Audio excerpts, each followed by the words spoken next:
the rest of the story.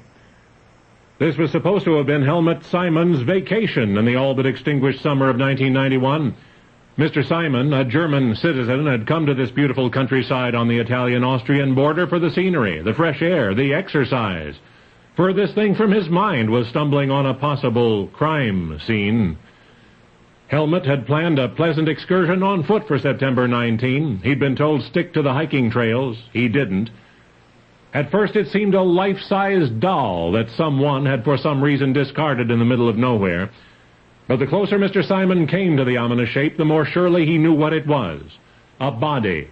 A man, it appeared, lying in dreadful stillness on the ground. Helmut was running now, hoping perhaps it was another hiker who had collapsed and was still alive and could be helped, but no. So Mr. Simon called to his companion, who was lagging behind. "There's a dead body out here. We've got to go back and notify the authorities," he shouted. They did. Promptly a list of missing persons was consulted. On that list was no one matching the description of the victim the German tourist had found. So investigators were led to the spot where Mr. Simon had made his grim discovery. The remains were recovered. Forensics experts examined the body. And the following is the essence of the pathologist's report. The body was that of a male, perhaps 30 years of age, 5 feet 2 inches tall. His clothing was consistent with that of a hiker or hunter, fur cap, heavy coat, backpack. Also, he was carrying a hunting bow, a knife, a small axe, various provisions.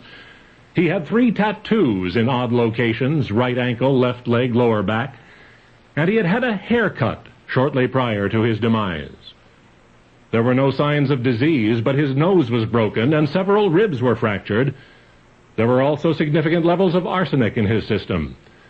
However, it was the conclusion of medical examiners that neither the subject's injuries nor exposure to toxins had anything to do with his death. That he'd instead ventured out on foot, but had decided to rest a while, and lying down he had fallen asleep, following which he was killed by the cold. The arsenic was most likely innocent, environmental, perhaps related to smelting copper.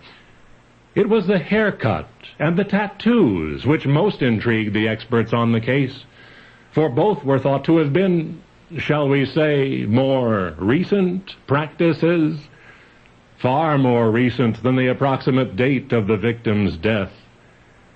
For once upon another time, a traveler ventured into a valley amid the Tyrolean Alps and slept and died to be embraced and utterly preserved by a glacier, which much later melted to reveal the not quite final resting place of the most ancient intact human ever found, 5,300 years old.